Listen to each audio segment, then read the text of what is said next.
అమరావతికి భూములిచ్చిన రైతుల సమస్యలు ఇంకా పరిష్కారం కాలేదు. సిఆర్డీఏ చుట్టూ ప్రదక్షిణలు తప్పడలేదు. మరి త్రిసభ్య కమిటీతోనైనా కొలిక్కి వస్తుందా? ఒకప్పుడు మంత్రి నారాయణ భుజాలపై పడిన భారంలో అనూహ్యంగా త్రిసభ్య కమిటీ ఎందుకు ఎంట్రీ ఇచ్చింది? ఎవ్వరు ఊహించని విధంగా రాజధాని రైతుల అడ్డాలో గుంటూరు ఎంపీ పెమ్మసాని అడుగుపెట్టడానికి కారణమేంటి?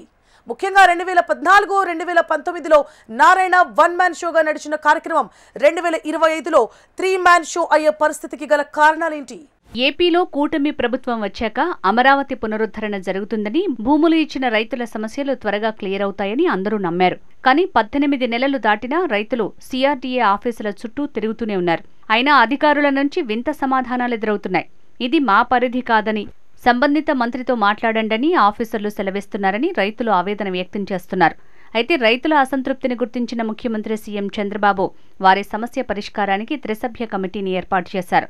రాజధాని రైతులది అత్యంత సున్నితమైన సమస్య. రాష్ట్రం కోసం 1000 ఎకరాలను త్యాగం చేసిన ఘనత వారిది. అయితే భూములు కోల్పోయిన రైతుల సమస్యల పరిష్కారం కోసం సమయం ఎక్కువ పడుతుండటంతో ఆవేదనకు గురవుతున్నారట.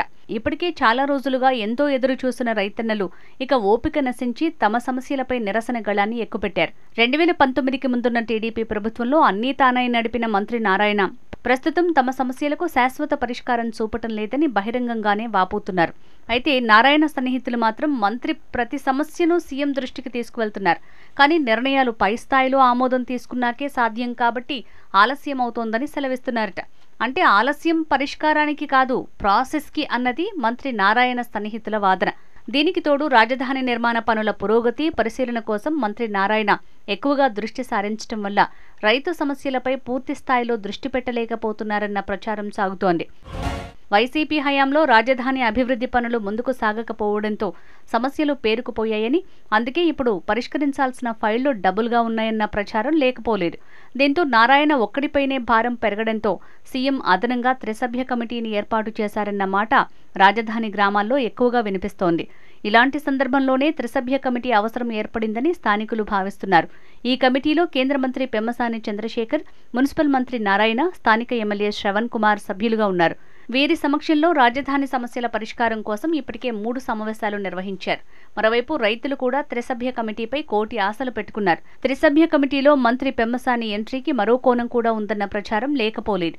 సామాజిక సమీకరణం అందుకు కీలకంగా మారిందన్న వార్తలు వైరల్గా మారాయి. రాజధాని పరిధిలోని పలు గ్రామాలు ఎక్కువగా ఒకే సామాజిక వర్గానికి చెందిన వారే అధికంగా ఉన్నారు.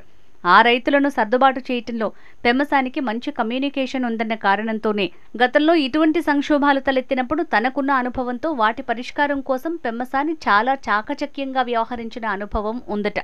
అందుకే ముఖ్యమంత్రి చంద్రబాబు ఆయనను ముందుకు తీసుకొచ్చారనే భావన కూడా పెద్ద ఎత్తున వినిపిస్తోంది. అయితే ఇప్పుడు అందరి మదిలో కొత్త ప్రశ్నలు తలెత్తుతున్నాయి. పెమ్మసాని పాత్ర రైతుల తొలి విడత ఇబ్బందులు పరిష్కరించేందుకా, లేక రెండో విడత భూసేకరణలో వచ్చే చిక్కులను ముందే అంచనా వేసి వాటిని తగ్గించేందుకా అనే సందిగ్ధం నెలకొంది. ఏదేమైనా అమరావతి రైతుల సమస్యల పరిష్కారంలో ఇప్పుడు పెమ్మసాని, నారాయణ, శ్రవణ్ కుమార్ త్రిసభ్య బృందం కీలక పాత్ర పోషించనుంది.